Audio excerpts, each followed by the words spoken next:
Dear parents and students, welcome to Evergreen Guidance Coimbatore. MBBS BDS counseling process. அது நம்ம ஒரு MBBS அல்லது BDS நமக்கு அட்மிஷன் வேணும்னு நினைக்கிறோம். டைரக்டா போய் ஒரு கல்லூரியில் அட்மிஷன் போட முடியுமா? போட முடியாதுங்க. அது ஆல் ஓவர் இந்தியா நீங்க MBBS சேர மாதிரி இருந்தாலும் BDS சேர மாதிரி இருந்தாலும் கவுன்சிலிங்ல தான் நம்ம இடத்தை எடுக்க முடியும். அப்போ ஆல் இந்தியா கோட்டா கவுன்சிலிங் அது ஒரு கவுன்சிலிங் இருக்கு. ஆல் இந்தியா லெவல் ஒரு கவுன்சிலிங் நடக்குது. Tamil Nadu state counselling. தமிழ்நாட்டில் நீங்க MBBS BDS தமிழ்நாடு கோட்டால் எடுக்க நினைக்கிறீங்க. அப்போ தமிழ்நாடு ஸ்டேட் கவுன்சிலிங். இந்த தமிழ்நாடு ஸ்டேட் கவுன்சிலிங் யார் நடத்துறாங்க? டிஎன் மெடிக்கல் செலக்ஷன் நடத்துறாங்க. இப்போ லாஸ்ட் இயர் ஒரு நோட்டிஃபிகேஷன் கொடுத்துருந்தாங்க. அப்போ இந்த நீட் ரிசல்ட் எல்லாம் வந்ததுக்கப்புறம் என்னென்ன டீட்டெயில்ஸ் எல்லாம் நீங்கள் ரெடியாக இருக்கணும். ஏன்னா லாஸ்ட் மொமெண்ட்ல போயிட்டு நம்ம கவுன்சிலிங் அப்ளிகேஷன் போடும்போது ஒரு சில சர்டிஃபிகேட் நம்ம இல்லாமல் போகலாம். அப்போ முன்கூட்டியே டிஎன் மெடிக்கல் செலக்ஷன் ஒரு நோட்டிஃபிகேஷன் கொடுத்துருந்தாங்க. அந்த டாக்குமெண்ட்ல என்ன சொல்லியிருந்தாங்க அப்படிங்கிறத இந்த வீடியோவில் பார்க்க போகிறோம். அதே மாதிரி தான் நம்ம இந்த வீடியோக்கெல்லாம் எதுக்கு பதிவு பண்றோம்னா, நீங்க முன்கூட்டியே தயார்படுத்திக்கணும். காலேஜ் ஆகட்டும், கவுன்சிலிங் ஆகட்டும், ப்ராசஸ் எல்லாமே நீங்க முன்கூட்டியே தயார்படுத்திக்கிறதுக்காகத்தான் நம்ம நிறைய வீடியோக்கள் பதிவு பண்றோம். அப்போ எங்க வீடியோஸ் எல்லாம் பிடிச்சதா மறக்காம ஒரு லைக் பட்டன் பிரஸ் பண்ணிருக்கேன். இது வரைக்கும் நீங்க சப்ஸ்கிரைப் பண்ணாம இருந்தீங்கன்னா எங்க சேனலை சப்ஸ்கிரைப் பண்ணுங்க, எங்களுக்கு என்கரேஜ்மெண்டா இருக்கும். அப்போ இந்த டாக்குமெண்ட் என்ன தேவை அப்படிங்கிறத ஒரு முன்கூட்டியே சொல்லிட்டாங்க. அப்போ இதுல டாக்குமெண்ட்ஸ் மட்டும் சொல்லியிருக்காங்க. என்னென்ன சைஸ் வேணும், என்ன மாதிரி ஆர்டர் பண்ணி வைக்கணுங்கிறத அடுத்தடுத்த வீடியோவில் பதிவு பண்றோம். கண்டிப்பா எங்க சேனலை ஃபாலோ பண்ணிட்டே வாங்க. Kind attention to the UG medical and dental admission 2024-25. இந்த வருஷம் இதே மாதிரி 25-26 வரும். பட் அதில் என்ன சொல்லியிருந்தாங்கன்னா, in view of anticipated counseling process for UG medical and dental, நீங்க என்னென்ன தயார்படுத்த candidate who want to apply for state quota, நீங்க ஸ்டேட் கோட்டால அப்ளை பண்ண நினைக்கிறவங்க government medical college and dental colleges, government quota seats in self financing and management quota in self financing colleges, இதுக்கெல்லாம் என்ன சொல்லியிருக்காங்கன்னா, NRI seats, self-financing medical college and dental college hereby requested to keep the following certificates ready. இந்த certificates எல்லாம் ready பண்ணி வச்சுக்கோங்க. அது government காலேஜஸ்ல போற மாதிரி இருந்தாலும், பிரைவேட் காலேஜஸ்ல கவர்மெண்ட் கோட்டால போக மாதிரி இருந்தாலும், பிரைவேட் காலேஜஸ்ல மேனேஜ்மெண்ட் கோட்டா, NRI கோட்டா, இந்த மாதிரி எல்லா கேட்டகரிக்கும் நீங்க சர்டிபிகேட்ஸ் எல்லாம் ரெடி பண்ணி வைங்க அப்படின்னு சொல்லியிருந்தாங்க. ஸோ என்னென்ன கேண்டிடேட் அப்படின்னு என்னென்ன certificate, NEET UG admit card and score card. Score card நமக்கு வரும், ரிசல்ட் வந்ததுக்கு அப்புறம் தான் வருங்க. இது ரிசல்ட் வந்ததுக்கு அப்புறம் உள்ள நோட்டிபிகேஷன். அப்போ நீட் அட்மிட் கார்டை நீங்க என்ன பண்ணணும், சேஃபா எடுத்து வச்சுக்கணும். ஆல்ரெடி அட்மிட் கார்டை சப்மிட் பண்ணிட்டு வந்திருப்பீங்க. மீண்டும் அதே மாதிரி சிக்னேச்சர் இல்லாம, இன்விஜிலேட்டர் சிக்னேச்சர் இல்லாம நீங்க அட்மிட் கார்டு ரெடி பண்ணி வச்சுக்கோங்க. போட்டோ ஒட்டி ரெடியா வச்சுக்கோங்க. Class 10th mark sheet, class 10th mark sheet இருக்கிறவங்க போத் சைட் ஸ்கேன் பண்ணி வச்சுக்கணும். என்ன சைஸ்ல ஸ்கேன் பண்ணி வைக்கணும் அப்படிங்கிறத நெக்ஸ்ட் வீடியோல போடுறாங்க. அப்போ போத் சைட் ஸ்கேன் பண்ணி வைக்கணும். கிளாஸ் 11th, ஒருவேளை கிளாஸ் 11th நீங்க ஒரு சில ஸ்டூடெண்ட்ஸ்க்கு இருக்காது, சிபிஎஸ்சிக்கு இருக்காது. கிளாஸ் 11th இருக்கவங்க போத் சைட்ஸ் ஸ்கேன் பண்ணி வைக்கணும். +2 mark list, HSC marks, both sides mark list, any other equivalent, transfer certificate.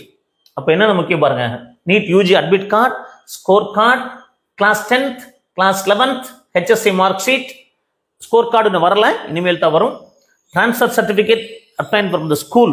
Sir நான் ஸ்கூல்ல முடிச்சு ஒரு காலேஜில் ஜாயின் பண்ணி ஒரு வருஷம் படித்தேன், அந்த டிசி வச்சுக்கலாங்க. Certificate for proof of study from 6th to 12th standard for studied in completely Tamil Nadu. அது 6th இருந்து 12th வரைக்கும் நீங்க தமிழ்நாட்டில் படிச்சிருக்கீங்க அப்படின்னா ஸ்கூல்ல போனஃபைட் சர்டிஃபிகேட் வாங்கணுங்க. இப்போ நீங்க 3 ஸ்கூல்ல படிச்சிருக்கீங்க அப்படின்னா 6th to 8th ஒரு ஸ்கூல், 9th 10th ஒரு ஸ்கூல், 11th 12th ஒரு ஸ்கூல், இந்த 3 ஸ்கூல்லையும் நான் இந்த ஸ்கூல்ல படித்தேன் அப்படிங்கிற போனஃபைட் சர்டிஃபிகேட் வாங்கணும். இது தமிழ்நாட்டில் 6th to 12th படிச்ச ஸ்டூடெண்ட்ஸ் மட்டும் வாங்கினா போதுங்க. வேற ஸ்டேட்ல படிச்சிருந்தீங்கன்னா தேவையில்லை. கம்யூனிட்டி சர்டிஃபிகேட், உங்களுடைய கம்யூனிட்டி சர்டிஃபிகேட், ஸ்டூடெண்டோட கம்யூனிட்டி சர்டிஃபிகேட், நேட்டிவிட்டி சர்டிஃபிகேட் கண்டிப்பா எல்லாருக்குமே தேவை. Documents of parent need to be uploaded for the candidate who claim that nativity of Tamil Nadu for the communal reservation. அதாவது நீங்க நேட்டிவிட்டி கிளைம் பண்றீங்க, community certificate of either one of the parents, அதாவது obtained from the revenue authority. இப்போ நீங்க தமிழ்நாட்டில் nativity கொடுக்குறீங்க, அப்போ அந்த நேட்டிவிட்டிக்கு நீங்க கம்யூனிட்டி ரிசர்வேஷன் கிளைம் பண்ணணும் அப்படின்னா பேரண்ட்ஸோட கம்யூனிட்டி கண்டிப்பா வேணும். யாராவது ஒரு பேரண்ட்ஸோட கம்யூனிட்டி வேணுங்க. Bonafide certificate of chief education officer mandatory for 6th to 12th. இது கவர்மெண்ட் ஸ்கூல் ஸ்டூடெண்ட்ஸ்க்கு மட்டும்தான். மீண்டும் ஒரு முறை சொல்றேன், சீஃப் எஜுகேஷன் ஆஃபீஸர் வாங்க வேண்டியது சிஇஓன்னு சொல்லுவாங்க இல்லையா, மாவட்ட கல்வி அலுவலர்கிட்ட வாங்க வேண்டியது முதன்மை கல்வி அலுவலர், அவர்கிட்ட வாங்க வேண்டியது கவர்மெண்ட் ஸ்கூல் ஸ்டூடெண்ட்ஸ் மட்டும்தான். அதுவே கரண்ட்ல முடிச்ச ஸ்டூடெண்ட்ஸுக்கு தேவைப்படாது, அவங்க EMIC நம்பர் வச்சு எடுத்துக்குவாங்க. Income certificate of parent for the candidate claiming fee exemption. Income certificate யாருக்கும் தேவைப்படாதுங்க, ஒரே ஒரு கேட்டகரி தான் தேவைப்படும். SC SCA STக்கு மட்டும்தான் தேவைப்படும். 2.5 lakhs கீழே இருந்து நீங்கள் டியூஷன் ஃபீஸ் ஸ்காலர்ஷிப் வாங்குற மாதிரி இருந்தால் மட்டும்தான் இன்கம் சர்டிஃபிகேட் வரும். அது OBC BC candidate, MBC candidate, BCM candidate, அடுத்தது இன்கம் அதிகமாக இருக்கிற reservation candidate like SC, ST, எஸ்சிஏக்கு தேவைப்படாது. அப்போது டியூஷன் ஃபீஸ் ஸ்காலர்ஷிப் எலிஜிபிள் ஸ்டூடெண்ட்ஸ்க்கு மட்டும்தான் தேவைப்படும். Eligibility certificate obtained from Tamil Nadu doctor medical MGR university, இது வந்து பார்த்தீங்கன்னா ஒரு சிலருக்கு தான் தேவைப்படும். கேண்டிடேட் அதர் யூனிவர்சிட்டிஸ், வெளி மாநிலத்தில் படிச்சிருக்கீங்க, வெளி போர்டில் படிச்சிருப்பீங்க, அது கர்நாடகா ஸ்டேட் போர்டில் படிச்சிருப்பாங்க, கேரளா ஸ்டேட் போர்டில் படிச்சிருப்பாங்க, இந்த மாதிரி கேண்டிடேட் தான் தேவைப்படும். தமிழ்நாடு ஸ்டேட் போர்டுக்கு தேவைப்படாது, சிபிஎஸ்சியில் படிச்சிருந்தா தேவைப்படாது, ஐஎஸ்சிஇ போர்டில் தேவைப்பட்டதா தேவைப்படாது. அப்போ இந்த 3 போர்டில் படிச்சிருந்தா தேவையில்லை. வேற ஸ்டேட்டில் அந்த ஸ்டேட் போர்டில் படிச்சிருந்தா தேவைப்படுங்க.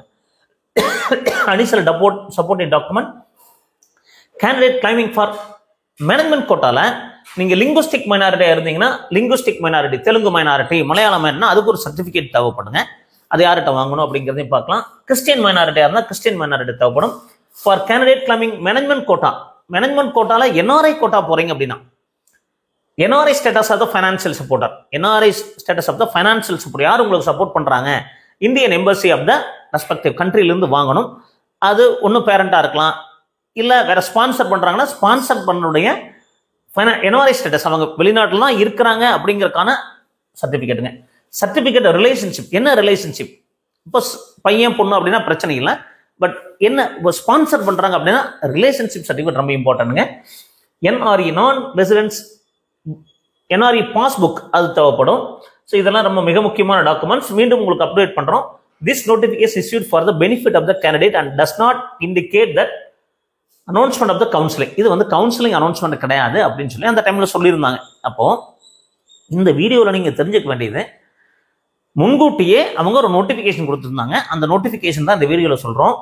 அப்போது அதே மாதிரி பார்த்தீங்கன்னா உங்களுக்கு என்ன மாதிரி லிங்குஸ்டிக் மைனாரிட்டி சர்டிஃபிகேட், இப்போ லிங்குஸ்டிக் மைனாரிட்டி சர்டிஃபிகேட் ஃபார்மேட் கொடுத்துருந்தாங்க. அதே மாதிரி Christian minority certificate, religious minority, அப்போது அதுக்கான ஃபார்மேட்டும் கொடுத்துருந்தாங்க. லிங்குஸ்டிக் மைனாரிட்டி, கிறிஸ்டியன் மைனாரிட்டி இதெல்லாம் கொடுத்துருந்தாங்க. அப்போ இந்த மாதிரி சர்டிஃபிகேட் உங்களுக்கு தேவை, உங்களுக்கு ஃப்ரீ கைடன்ஸ் தேவை, ப்ரீமியம் மோட் ஆஃப் கைடன்ஸ் தேவை அப்படின்னாலும் எங்களை காண்டாக்ட் பண்ணுங்க. இரவு 9 முதல் 10 மணி வரை காண்டாக்ட் பண்ணுங்க. 9363443685 அந்த நம்பருக்கு காண்டாக்ட் பண்ணுங்க. அப்போ இந்த பர்ஃபார்மா எல்லாம் ரொம்ப ரொம்ப முக்கியம். ஸோ இதெல்லாம் முன்கூட்டியே சொல்லியிருந்தாங்க. என்னென்ன சர்டிஃபிகேட்ஸ் வாங்கணும், என்ன மேனேஜ்மெண்ட் கோட்டாக்கு, linguistic minority, Telugu minority, Malayalam minority, இந்த மாதிரிலாம். ஸோ இந்த வீடியோ டெஃபினட்டாக உங்களுக்கு ஒரு ஹெல்ப்ஃபுல்லாக இருக்கும்னு நினைக்கிறேன். என்னென்ன டாக்குமெண்ட்ஸ் தேவை அப்படிங்கிறத மீண்டும் ஒரு நல்ல பதிவுடன் உங்களை சந்திக்கின்றேன். நன்றி, வணக்கம்.